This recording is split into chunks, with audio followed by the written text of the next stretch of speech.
Harka fuunee shamaa akkam jirtu kabajamoo dhaggeeffattoota keenya. Finfinnee Maltiimiidiyaa irraa odeeffannoowwan facaasaa har'aaf qabannee jirru qixeeffannee jirra.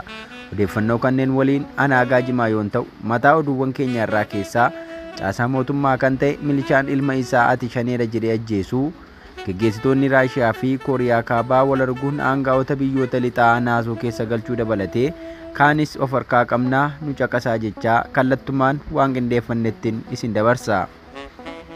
Shawaa lixaa aanaa Ejereetti tibbana shaneera jechuun abbaan ilma isaa ajjeesuun gabaasame. Taatee rifaasisaan Oromiyaa keessatti irra deddeebiin dhaga'ama. Erga sirni bulchiinsa PP aangoo qabatee as humnoonni waraanaa mootummaa, caasaalee fi dabballoonni mootummaa ajjeechaa gurraaf hin tolle hedduun osoo himatamanii gabaasni ba'u ni mirkaneessa. Tibbana ammoo inumaa gochi akkaan qaanfachiisaa ta'e milishaa mootummaan Shawaa lixaatti raawwatamuun himameera. Gabaasaalee arganne irraa akka hubatamutti ati shaneera jechuun abbaan ilma isaa ajjeesuutu eerame.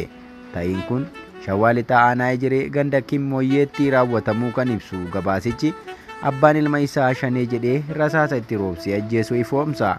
Namni ilma ajjeese kun hidhataa ganda Abbabaa jedhamu yoo ta'u, ilma isaa waggaa 20 hin guunne Girmaa Abbabaa kan jedhamu torban darbe kana keessa ajjeesuu isaa gabaasichi foomseera.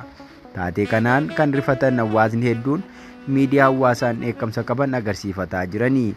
Amanuun nama dhiba, waan nutti dhufaa jiru hammaataadha kan jedhan fayyadamtoonni miidiyaa hawaasaa danuun abbaa fi ilmi illee sadarkaa ilaalcha siyaasaatiin wal ajjeesuu irra gahuun rifachuu himataa jiranii. Humnoota mootummaa fi waraana bilisummaa Oromoo gidduutti lolli hamaan waggoottan 5 oliif haala akkaan ulfaataa ta'een adeemsifamaa kan jiru yoo ta'u, waraanni mootummaa haleellaa irratti raawwatamu haaloo ba'uuf uummata Oromoo adamsee ajjeesuun guyyaa guyyaan gabaasama. Oduu itti aanee qabnuun dargaggootni 4 maqaa abbaa torbee jedhuun aanaa Anfilloo irraa humnoota mootummaan butamanii gara Dambidoollootti geeffaman haala yaaddessaa keessa jiru jedhanii maddeen gabaasa arganne irraa hubachuun akka danda'ametti godina Qellem Wallaggaa aanaa Anfillootti dargaggoonni 4 kamisa darbe humnoota mootummaatiin mana jireenyaa isaanii keessaa fudhatamuutu himame. Maatiin dargaggoota kanneenii qaamolee mootummaa dargaggoota kana fuudhan yeroo haasofsiisanitti deebiin isaaniif kennamu isaan miseensota abbaa torbeeti kan jedhu ta'uu himu. Waraanni mootummaa maatii dargaggoota kanaa gaafachuuf dhaqaniin akkuma Amaanu'eel Wandimmoo ajjeefne sanatti addabaabayii irratti isiniif awwaallaa jechuun itti dhaadataa jiru jechuun dubbatanii. Miseensonni raayyaa ittisa biyyaa magaalaa biraarraa gara gandichaa yeroo dhufan manneen jiraattotaa sakattaa akka turan ibsuun sakatta'insa booda dargaggoota arfan kanneen sababa tokko malee fudhatanii akka adeeman gabaasichi eera. Wayita miseensonni raayyaa ittisa biyyaa aanaa Anfilloo ganda suddii dhufan kanatti lolli qaamolee hidhatan waliin adeemsifamaa ture ni jira kan jedhan jiraattonni rakkoon nageenyaas ta'e dhukaasii tokkollee akka hin jirre garuu dubbataniiru. Gabaasa itti aanee qabnuun ba'aa Wallaggaa aanaa Saasiggaa keessatti hidhaa fi ajjeechaan waraana mootummaan jabaatee itti fufuudha. Duuti ilma namaa kabaja dhabuun hawaasa Oromoo du'ee osoo hin awwaalamin dirree irratti bineensa nyaachisuun bara bulchiinsa Biltsiginnaa nammaachuun har'as gochi kun osoo hin dhaabbanne gidiraan gama hidhaa fi ajjeechaan uummata irra ga'uu jabaatee jira. Fulbaana 2 bara 2023 halkan walakkeessa naannoo sa'aa 9tti waraanni mootummaa PP Wallagga ba'aa aanaa Saasiggaa ganda Horaa Waataa jedhamutti mana obbo Ibsaa Hamzaa jedhamuu deemuun hirribarraa kaasanii rasaasaan ajjeesuu maddeen odeeffannoo ibsaniiru.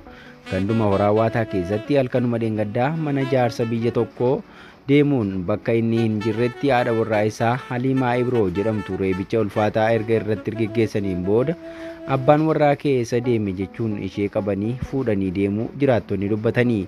Kana malees gandicha keessatti nama Abdallaa Aliyyii jedhamuun meeshaa qabdaa fidi jechuun reebicha ulfaataa irratti raawwachuu miidhaa guddaa irraan ga'uu dabaluun ibsaniiru.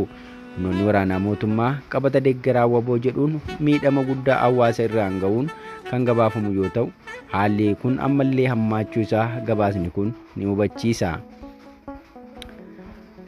Gabaasa itti aanee qabnuun hoogganaan Kooriyaa Kaabaa Kim Jong Un ji'a kana keessa pirezidaantii Raashiyaa Vilaadimir Puutiin daawwachuuf akka jedhan aanga'a US himanii. Hoogganoonni lameen Kooriyaan Kaabaa Moskoo fi meeshaa waraanaa haala dhiyeessitu irratti mari'achuu maluu jedhanii aanga'aan US kun BBCf wabeeffachuun akka gabaasetti bakki qondaaltonni lameen itti wal argan garuu ammatti ifatti hin ibsamne. Dhimma kanarratti qaama biraan yaada kennee hin jiru. Kooriyaan Kaabaas ta'ee Raashiyaan hin dubbanne. Maddeen New York Times akka himanitti Kiim baaburaa hidhannoo waraanaa qabuun imaluu malu. Mariin aangaa'ota lamaan kanaa kan dhaga'amaa jiru Raashiyaa fi Kooriyaa Kaabaa gidduu bittaa meeshaa waraanaa irratti dubbiin taasisan milkaa'aa dhufuu isaa US ragaa argachuu hordofeeti. Dubbii himaa mana maree nageenyaa US Joon Kirbii ministeerri ittisaa Raashiyaa Sergey Shoigu dhiyeenya wayitaa Kooriyaa Kaabaa daawwatan Pyongyang meeshaalee waraanaa Raashiyaatti akka gurgurtu amansiisaniiru jedhaniiru.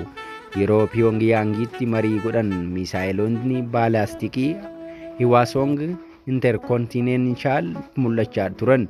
Daawwannaan ministeera ittisaa Raashiyaa kun erga weerara COVID-19 booda biyyattiin keessummaa yoo simattu kan jalqabaa ture. Ergasii Puutinii fi Kiim tumsa waloo isaanii cimsuu irratti xalayaa walii barreessaniiru jedhani Joon Kirbii. Pyongyang waadaa meeshaalee waraanaa Raashiyaaf akka hin gurgurre galtee akka kabajjuu fi dubbii gurgurtaa meeshaa waraanaa Raashiyaa waliin itti jirtu akka adda kuttu waamicha goonaa jedhani. Kirbiin Kooriyaan Kaabaa diddee Raashiyaatti meeshaa waraanaa qabdu ni gurgurti taanaan US qoqqobbii kaa'uu dabalatee tarkaanfii akka fudhattu himani. Waliigaltee kana keessatti Raashiyaan waraana argattee Pyongyangii fi maal kenniti kan jedhu Waashingitanii fi Siwuliitti yaaddoo uumeera. Waajjirri tikaa Kooriyaa Kibbaa Shooguun marii isaanii keessatti Raashiyaa, Kooriyaa Kaabaa fi Chaayinaan waliin ta'uun shaakalli waraanaa galaanarraa akka Ameerikaa, Kooriyaan Kibbaa fi Jaappaan taasisanii akka godhan yaada dhiyeessaniiru jedheera. Yaaddoon biraan warra lixaa bira jiru Raashiyaan amma yeroo hedduu ishee barbaachisutti meeshaa waraanaa Pyongyang irraa fudhattee booda akkasuma Kooriyaan Kaabaas wayita yeroon meeshaan akkaan ishee barbaachisu dhufutti hidhachiisuuf jechuudha jedhan.